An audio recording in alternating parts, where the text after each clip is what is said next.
नमस्कार दोस्तों। अगर आपके पोर्टफोलियो में इंटर लिमिटेड यानी पहले की जोमेटो है और आप इस शेयर में निवेश करने की योजना बना रहे हैं तो आज का वीडियो आपके लिए बेहद महत्वपूर्ण होने वाला है। हाल ही में देश की प्रमुख ब्रोकरेज मोतीलाल ओसवाल ने इंटरनल पर अपनी बाई रेटिंग बरकरार रखते हुए 380 का टारगेट प्राइस दिया है। मौजूदा की कीमत के मुकाबले यह लगभग 34% संभावित तेजी का संकेत है। इस वीडियो को पूरा देखिए और चैनल को सब्सक्राइब भी करिए ताकि आप सबको इन्फॉर्मेशन टाइमली मिल जाए। सब्सक्राइब कर आप अपना आपका हेल्प मुझे मिल जाएगा, तो आप सब्सक्राइब जरूर करिए। लेकिन सबसे बड़ा सवाल यह है कि आखिर ब्रोकरेज की कंपनी पर इतना भरोसा क्यों है? क्या इंटरनल वास्तव में आने वाले समय में नया रिकॉर्ड हाई बना सकता है? और क्या मौजूदा स्तर पर निवेश करना सही रहेगा? इन सभी सवालों के जवाब आपको इस वीडियो में मिलने वाला है, इसलिए वीडियो को अंत तक देखिए और ज़रूर देखिए। बहुत से लोग अभी भी इंटरनल को के लिए जोमेटो के नाम से जानते हैं, लेकिन अब कंपनी सिर्फ फूड डिलीवरी तक सीमित नहीं है। अगर कंपनी के पास तीन बड़े बिजनेस हैं: food delivery, Blinkit, quick commerce, district going but out business.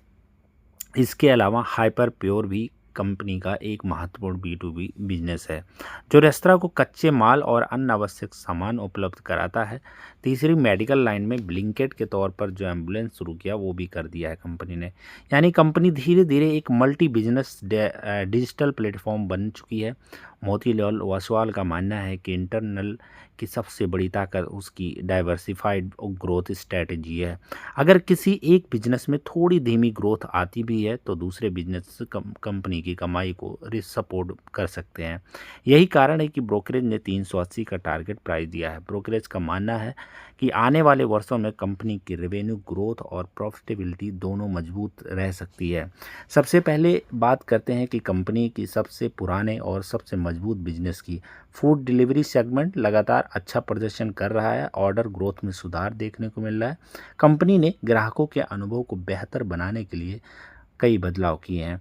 Platform fees बढ़ने से प्रति ऑर्डर कमाई में भी सुधार हुआ है। गोल्डन मेंबरशिप और कम मिनिमम ऑर्डर वैल्यू जैसी रणनीति से कंपनी नए ग्राहकों को जोड़ने की कोशिश कर रही है।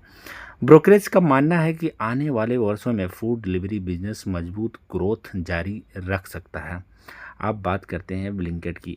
क्विक कॉमर्स सेक्टर में प्रतिस्पर्धा काफ़ी बढ़ चुकी है। इसके बावजूद ब्लिंकिट अपनी मजबूत मौजूदगी बनाए हुए हैं। कंपनी लगातार नए डार्क स्टोर्स खोल रहे हैं, डिलीवरी नेटवर्क मजबूत हो रहे हैं। सबसे अच्छी बात यह है कि ब्लिंकिट अब पहले की तुलना में बेहतर प्रॉफिटेबिलिटी की ओर बढ़ रहा है।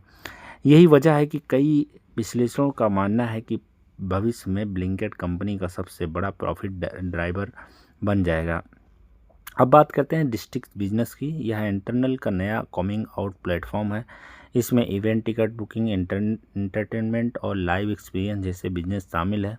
भारत में लाइव इंटरटेनमेंट इंडस्ट्री तेज़ी से बढ़ रही है। युवा वर्ग पहले की तुलना में ज़्यादा concert, sport event, international shows में हिस्सा ले रहे हैं। अगर यह ट्रेंड जारी रह सकता है तो डिस्ट्रिक्ट आने वाले वर्षों में कंपनी के लिए एक मजबूत रेवेन्यू सोर्स बन सकता है। हालांकि यह बिजनेस अभी शुरुआती दौर में इसके लिए समय लग सकता है, लेकिन अभी जिस तरह से काम कर रहा है इन सारे सेक्टरों में वो काफ़ी अच्छा प्रॉफिटेबिलिटी कर सकती है। टारगेट और भविष्य की योजना क्या है वो जानते हैं। कंपनी ने फाइनेंशियल ईयर 2029 तक लगभग $1 बिलियन एडजस्टेड एबिटा हासिल करने का लक्ष्य रखा है। ब्रोकरेज का अनुमान है कि ब्लिंकिट सबसे बड़ा योगदान रहेगा। फूड डिलीवरी लगातार मजबूत बना रहेगा। डिस्ट्रिक्ट एंड हाइपर प्योर भी सीधे धीरे धीरे कई कमाइयाँ बढ़ने की अहम भूमिका निभा रहा है। अगर कंपनी अपने लक्ष्य हासिल कर लेती है तो लंबे समय में शेयर के लिए सकारात्मक संकेत हो सकता है। हालांकि तस्वीर पूरी तरीके से एक तरफा नहीं है। क्विक कॉमर्स में प्रतिस्पर्धा लगातार बढ़ रही है। और भी कंपनियां हैं, नई कंपनियां भी इस सेक्टर में तेज़ी से निवेश कर रही हैं। इसके अलावा अगर कंपनी की ग्रोथ उम्मीद से कम हो रहती है या प्रॉफिटेबिलिटी पर दबाव आता है तो शेयर में उतार चढ़ाव देखने को मिल सकता है। इसलिए किसी भी टारगेट प्राइस को अंतिम सत्य मानना सही नहीं होगा। अगर पूरे विश्लेषण को एक लाइन में समझें तो मोतीलाल ओसवाल को इंटरनल के बिजनेस मॉडल, ब्लिंकिट की ग्रोथ, फूड डिलीवरी मजबूती और डिस्ट्रिक्ट के भविष्य पर भरोसा है। इसी वजह से ब्रोकरेज ने 380 का टारगेट प्राइस दिया, लेकिन शेयर बाज़ार में कोई भी टारगेट निश्चित नहीं होता। निवेश करने से पहले हमें हमेशा कंपनी की फंडामेंटल्स, वैल्यूएशंस, रिस्क और अपने फाइनेंशियल गोल का विश्लेषण करना ज़रूरी है। अगर आपको यह वीडियो पसंद आया है तो आप वीडियो को लाइक करें, अपने दोस्तों के साथ शेयर करें और शेयर बाज़ार से जुड़ी ऐसी रिसर्च आधारित जानकारी के लिए हमारे चैनल को सब्सक्राइब करना न भूलिए। नमस्कार।